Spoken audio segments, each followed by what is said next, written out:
I have a quote here.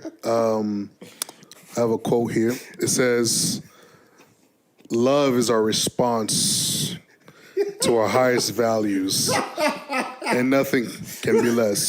This is a setup. This is a hit job. No, I mean, it's a quote. He just reading the quote. Yeah, I was reading the quote. Love is our response. You guys are worse than TMZ. to our highest values. It can be nothing less. That's a quote. I read it somewhere. So, Are you guys an affiliate of the Shade Room? what? No, I just want to bring it up to you and just hopefully get your thoughts on the quote. That's all I wanted to do. Okay. For those of you that don't know, that's the quote that's in my bio. Oh. On Instagram. Oh, My bad. I just did Google and it came up. What are the odds? Yeah, that's kind of crazy how What a that coincidence. happens. Look at God. that's funny. Wow. So a few months back, we had a conversation about love, and our last podcast we released, we talked about something similar that we talked about was the boundaries that we establish as people, and trying to figure out what love looks like in light of some of that stuff. We had maybe a 2-hour conversation about this very topic. So I'm just curious, after giving that background, curious about some of your thoughts regarding boundaries, regarding love as believers. Let me reiterate for those of you that, mental health, good, boundaries, good. All those things are good. I said good, right? Stephen A. likes doing this. Before he says something bad about LeBron, he'd be like, LeBron is a great guy, a great father, a great basketball player. Anyway, so love is good. Now, boundaries are good. Yeah. Mental health, good. Yeah. We established that. I said it 3 times. But what does it look like in our modern day when we're being told a lot of things I feel, maybe it's just me, a lot of things that I feel that I hear or see on social and whatever makes it very me driven. Yeah. Protect me, my mental health, my boundaries, my well-being, all those different things. And it can get to a point where the expression of love is stifled because of the me. So Yeah. I mean, that's tough. We had a conversation like maybe 2 or 3 weeks ago where we literally kind of dived into, is love a choice? And again, it started with Mitchell. He kind of, it started from a conversation we actually had just hanging out. And he was like, yo, I don't think love is a choice. Like, how can it be? But I think that the boundaries part is interesting because I think you're right. From what I see, it's a lot of me-centered stuff.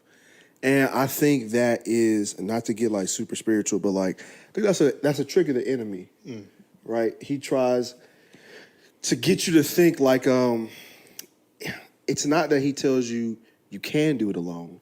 It's that it's better. It's easier if you do it alone. So not that you have the ability to do these things by yourself, but that, hey, you don't want to deal with that. You don't want to deal with that person. If you go try to do this with this person, you know how he be. You know how Josue is, man. He's always doing this. He's always doing that. You know how Chase is. He's always talking, Trey. You don't want to deal with that. He doesn't tell you that you're strong enough to do it alone because it's preposterous. He tells you, no, it's just easier if you do it by yourself. And so I think we get into that kind of realm when we start to get so me-centered, right? Because he's forcing us to trade the we's for the I's, right? It's not about we anymore. It's about me. It's about me now. It's about the I. So I think boundaries should not look like walls, right? If a boundary makes it harder for someone, inherently harder for them to coexist with you, that's not a boundary. It's a wall. Now, granted, some boundaries will maybe have somebody a little further from you. That's okay. for sure. That's okay. I look at it like a boundary should operate like a parking lot, right? In a parking lot, you're not all up on somebody. You got lines, right? In a parking lot, you got speed bumps, crosswalks, stop signs. You may have a security guard, right? You got security cameras. You got all these things so people can be in the same space, go into the same store, and cohabitate a proximity together in the safest and healthiest way. Right? That's what boundaries should be in relationships. They should give people access to get to you in the most efficient and healthiest way, right? It should give me the ability to go deeper in a relationship with someone in the safest and healthiest way. And when you park on the line, it affects somebody. It does. If I drive and I'm in a hurry and I'm trying to get in the spot and there's a spot like right there next to the door, but somebody parked their SUV 2 feet over the line, it affects me.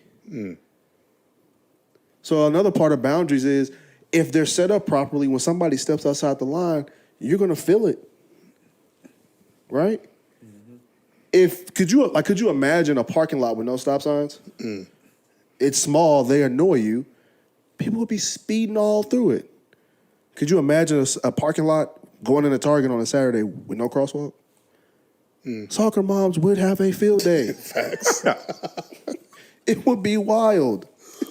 Oh, no. But it's like, or adversely, could you imagine trying to get into Target and you got to type in a 16-digit code that would open up this huge stone wall? You would not want to go to Target. Or if everyone parking in that parking lot was a semi-truck, needing a little bit too much space. Always. It's like we have walls and we're calling them boundaries, and we wonder why we don't got no friends. You've made it impossible. You've made something that is already hard even harder. That's like one of my favorite analogies I've ever heard. It's like it should look like a well-constructed parking lot. And so if that is the case, now you can come. Now you can come. Now you can come. Now you can come. And you realize, wow, I have fit like 100 cars here really well. And everybody's doing pretty good. Sure, this one person may have parked a little bit over the line, but someone else was able to go to another spot. Yeah, it took a little longer. Yep, I have a lot of friends, and yeah, Chase hurt me. And yes, that may have made it difficult for a time for me to interact with Josue, but because the parking lot is still well constructed, I didn't blow everything up. We corrected it. Chase came back. He moved his car. Now we're good. And so I think boundaries should look more like that. Giving someone the tools to interact with me healthily. Now that takes work on my part because I got to be able to recognize if you do this, it's going to make me feel like this. And sometimes that does, and that's the thing though, that sometimes doesn't come until you've been hurt. Sometimes you can't help people learn how to be there for you until you've been through pain. And we try to avoid that. And sometimes you kind of need it. So you're saying boundaries in a sense, well-constructed parking lot, not always, but at times includes hurt. Yeah, it can. Because it's, again, a parking lot doesn't mean you won't get in a wreck. It just limits the likelihood that you will. You know what I'm saying? So I think we think boundaries have to stop something. They should actually help you do what you're trying to do. Again, think about, I'm a sports guy. If you think about the out-of-bounds line, it don't stop nobody from playing basketball. It just tells you where you can't go. Very simply, if you go here, that is a turnover. Or if you're on the other side of the line, you're not in the game. So it's like, why would you try dribbling out of bounds? It's not smart. You know what I'm saying? It's going against the rules of the game. So the boundary should be there to help, right? To keep the game confined. You know? Yeah. And it's related to something that we talked about on that conversation too, is like boundaries should be rooted out of love, not fear. And if the boundaries are out of fear, that's what is the thing where then your target turning yourself into a stone wall with a 16-digit passcode because one person crosses a line and then you immediately go to worst case scenario, excuse me, of, oh, now everyone's going to do this. And you project and you assume that in everyone. And it's just like, no. And you're doing a heavy dishonoring of the 99 people who have loved you so well up until that point. That's so real. That's so real. Like, could you imagine again, like Target, they got this like huge wall, and like you climb over because you can't get in. And, like everybody just rush, the security guards just rush you. You're like, hey, bro, I just was trying to get some toothpaste. I was just trying to be your friend, bro. I'm just trying to be your friend. Yeah. That's all it is. But again, like you said, like, and I actually never even thought about that. Like, it does do all those people that want to love you well, that have loved you well, a disservice. Because you're not just keeping one person out. When you build, like, we can't emotionally compartmentalize it like we think we can. You build a wall for somebody, you're building it for somebody else too.